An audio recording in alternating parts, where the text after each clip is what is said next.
बोले धुंधली ने वो फल खाया नहीं, और ऐसे ही महाराज फल रहने दिया।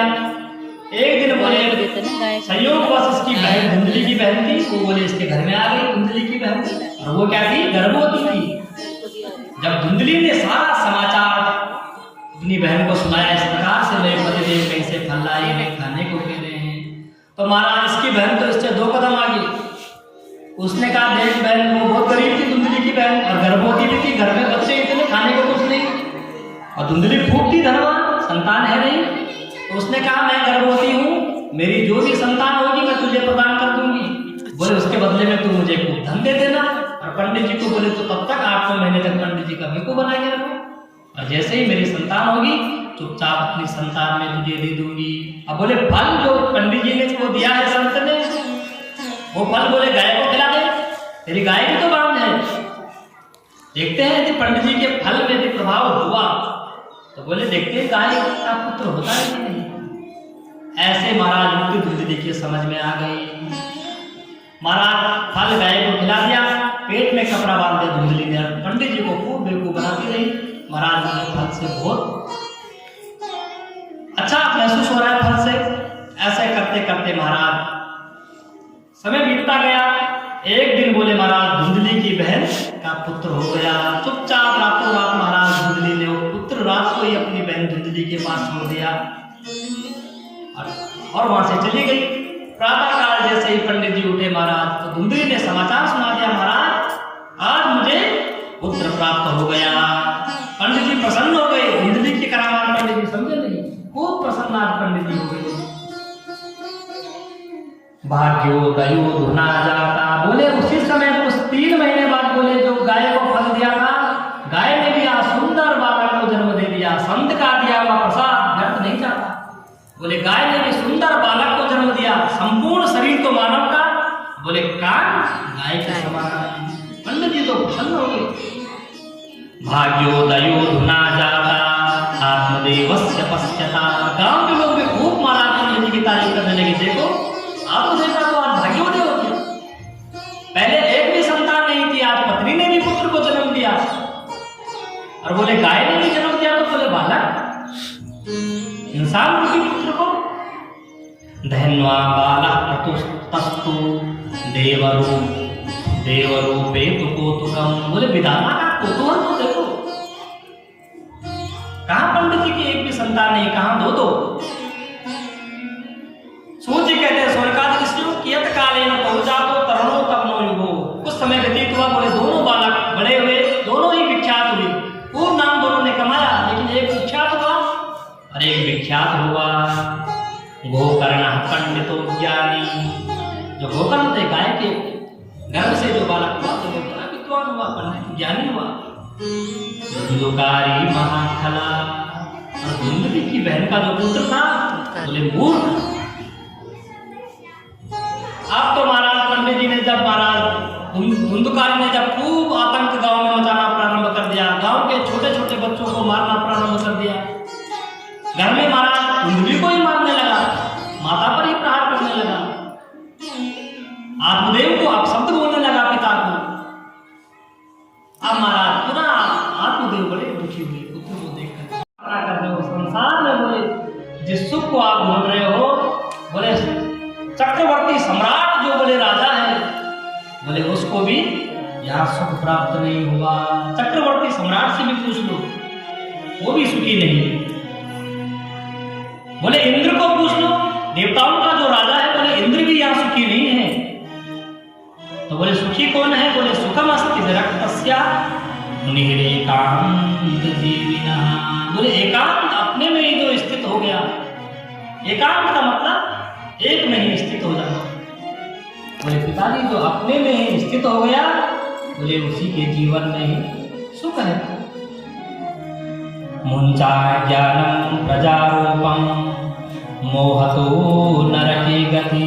बोले संतान ग्रस्त जो ये जीवन है, पुत्र पौत्रादिकों के मोह में जो फंसा हुआ जीव है, बोले ये नरकगामी मार्ग है, नरक को ले जाने वाला ये मार्ग है। गृहस्थ को खराब नहीं बताया, गृहस्थ को तो श्रेष्ठ धर्म बताया, गृहस्थ को ही, क्योंकि गृहस्थ से ही संतों का भी पालन पोषण हो रहा है, तो गृहस्थियों के द्वारा। लेकिन बोले जो गृहस्थ में रह करके गृहस्थ के अंधकूप में ही फंस गया हो, 50 वर्ष 60 वर्ष 70 वर्ष की अवस्था हो गई, लेकिन गृहस्थ से बाहर निकल नहीं पा रहा। मोह में जो जीव फंसा हुआ है, सब कुछ करने के बाद भी जिसके जीवन में मोह समाप्त नहीं हो पा रहा है, ऐसे गृहस्थ के लिए कहा ये गृहस्थ क्या है, नरक को ले जाने वाला है। 60 वर्ष की अवस्था है आत्मदेव की, और आज पुत्र ज्ञान दे रहे आत्मदेव।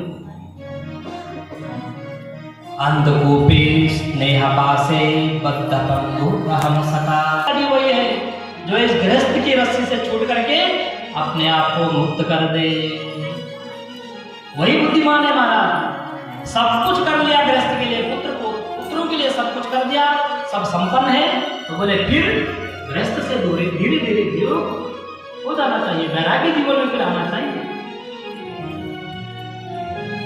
ऐसा ना हो महाराज की पूरा जीवन गृहस्थ के लिए ही निकाल दिया, अपने बारे में कुछ सोचा नहीं।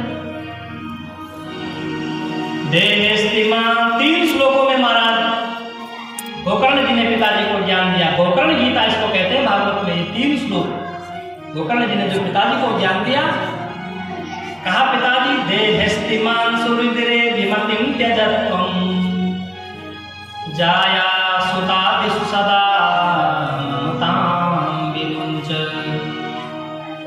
पश्यानिनं जगदिदं क्षणभङ्गुनिष्ठं वैराग्यरागरसिकं भवभक्तिनिष्ठं। बोले पिताजी इस देह में जो तुम्हारी ये ममता है, मैं और मेरा है, यही तुम्हारा बंधन का कारण है। मैं और मेरा, ये मेरा परिवार, मेरा पुत्र, मेरी पुत्री, बोले ये 2 रस्सियां जीवन में बंधन का कारण बनती है। तो बोले जिस शरीर से हम इतना प्रेम करते हैं महाराज, जीवन भर जिस शरीर की लीपा पोती में हम लगे हुए हैं, अगर इसकी स्थिति देख दी जाए तो बोले 9 द्वार का ये शरीर है, बोले जितने भी शरीर के द्वार हैं सारे द्वारों से बोले दुर्गंध ही दुर्गंध निकलती है। जितने भी द्वार शरीर के हैं, 9 पुरी की ये नगरी है, 9 द्वार शरीर में है, लेकिन किसी भी द्वार से बोले सुगंधी नहीं निकलती है, दुर्गंध ही दुर्गंध। यही शरीर की स्थिति है। तो बोले शरीर की जो स्थिति है, इससे बोले ममत्व भाव जो आपका है, मैं बोले पहले सबसे पहले इस रस्सी को काट दो, और फिर बोले जाया सुता सदा ममतां विमुञ्च। महाराज ये शरीर जब मर जाता है, आत्मा भगवान का जो अंश शरीर में है, भगवान का जो आत्मरूपी जो अंश है, जैसे ही वह अंश शरीर से निकला तो एक दिन भी शरीर को आप अपने पास रख नहीं सकते, इतनी दुर्गंध शरीर से आने लगे। जो आपके स्नेही जन है वही कहेंगे ले जाओ भैया, बहुत दुर्गंध घर में आ रही है, ये शरीर की स्थिति है। तो बोले जब ये शरीर ही अपना नहीं हुआ, तो बोले शरीर के नाते कहां से अपने हो जाएंगे। शरीर से जो नाते हैं, पति पुत्र, कुएं में गई, और महाराज कुएं में गिर करके बोले धुंधली का प्राणांत हो गया। अंध कुआं था, चाहे कोई आपादाता था नहीं, ऐसे कुएं में जाकर के बोले धुंधली का भी प्राणांत हो गया। और गोकर्ण जी को जैसे ही मालूम हुआ, पिताजी ने चले गए वन में, माँ का प्राणांत हो गया, बोले अब बारी आएगी हमारी, धुंधकारी हमें पकड़ेगा। तो बोले गोकर्ण तीर्थ यात्रार्थम निर्गतो योग संस्थितः। गोकर्ण जी महाराज तीर्थ यात्रा पर निकल गए।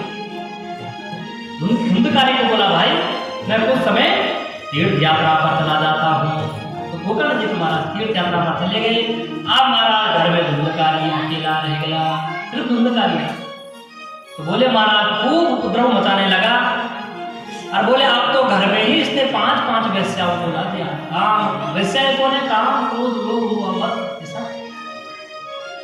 बोले घर पे ही महाराज वेश्या इसने लाई, उन्हीं के साथ महाराज वेश्यागमन करने लगा। धन कहां से आए वेश्याओं के लिए, तो बोले राजा के दरबार में इसने खूब चोरी करने लगा, गाँव में वहां से धन लाता और वेश्याओं को दे देता। को कराया, खूब मदिरा पान इसने किया। अब महाराज वेश्याओं को लगा आज धुंधकारी बदमस्त हो गया मदिरा पी करके। और धन भी बोले खूब सारा ये राजा के यहाँ से ला गया है, पर्याप्त धन वैश्याओं के पास हो गया। बोले यदि आज या बच गया तो बोले राजा के यहाँ चोरी करता ही रहेगा, और किसी दिन ये फंस जाएगा तो बोले हमें भी फंसाएगा। पूछेंगे राजा धन कहाँ दे रहा है, बोले बारी हमारी भी आ जाएगी। इसीलिए बोले धन पर्याप्त है, धुंधकारी को भी समाप्त कर लेना चाहिए।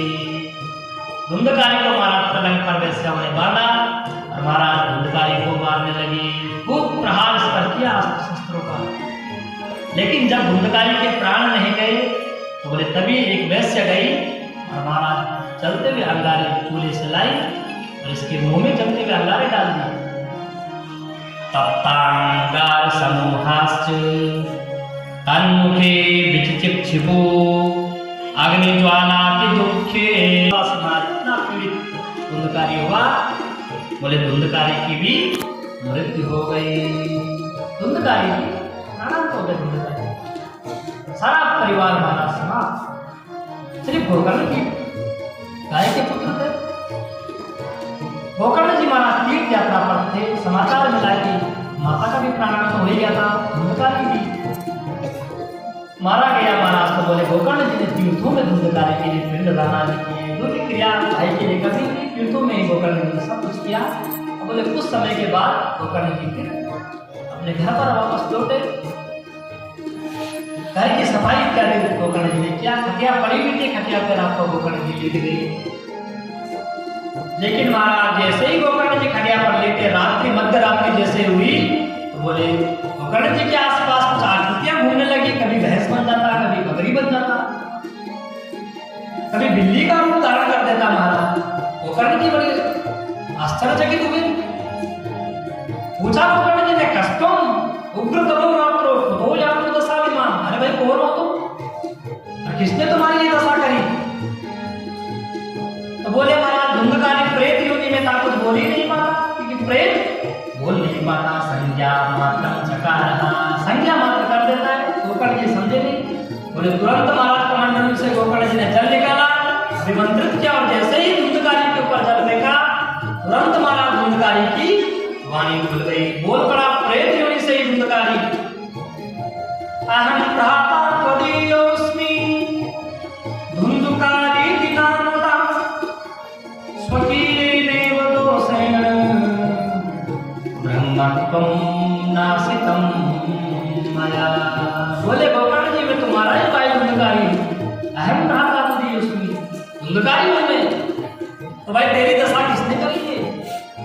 स्पष्ट कहता है स्वकीयेनैव दोषेण, अपने ही दोष से बोले मैंने अपने ब्रह्मत्व का नाश किया। ब्राह्मण कुल में जब और महाराज संध्या वंदन करके नदी के किनारे जैसे भगवान सूर्य को अर्घ्य दे रहे थे, वैसे ही गोकर्ण जी को स्मरण आया था कि मुक्ति का भी मुझे उपाय करना है। गोकर्ण जी कहते धुंधकारी को धुंधकारी से कहा तदर्थम तू गया पिंडो मया दत्ता है विधानता। ये धुंधकारी तेरे लिए मैंने गया में पिंड दी, श्राद्ध किए, बोले तेरी मुक्ति क्यों नहीं हुई?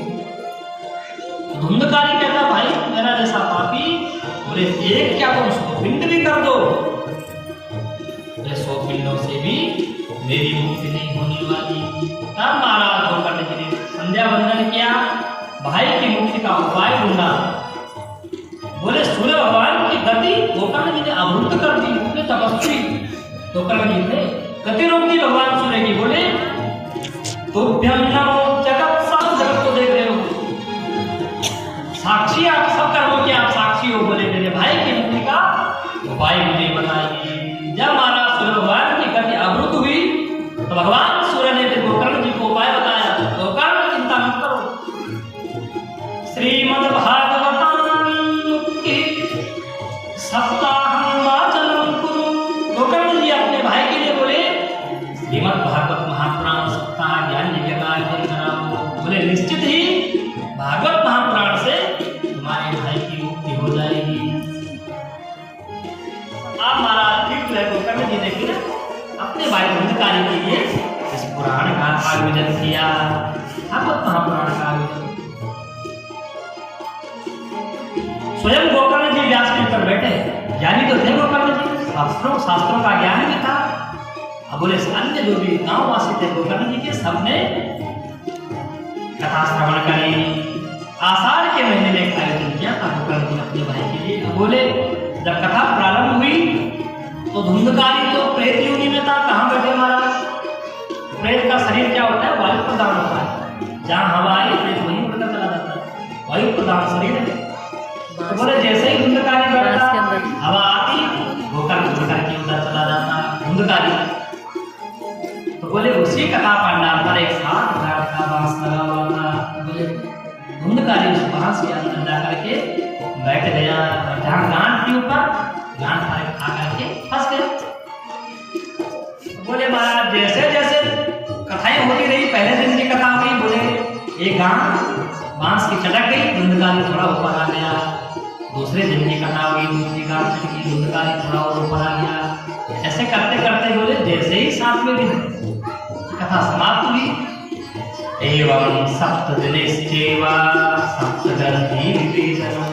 7 दिन की जब कथा संपूर्ण हुई, बोले बांस के साथ गांठ चटक गई और धुंधकारी महाराज दिव्य रूप धर के दिव्य रूप धरो जातस् तुलसीदाम मंडितः पीतवासा घनश्याम कुंडलान्विता। सुंदर महाराज भगवान का स्वरूप धारण करके, बोले पीतांबर वेश धारण करके, सुंदर महाराज करेल के फूल के कुंडल बना करके, वैजयंती माला धारण करके, बोले धुंधकारी कथा पंडाल पर प्रकट हो गया। और महाराज जब धुंधकारी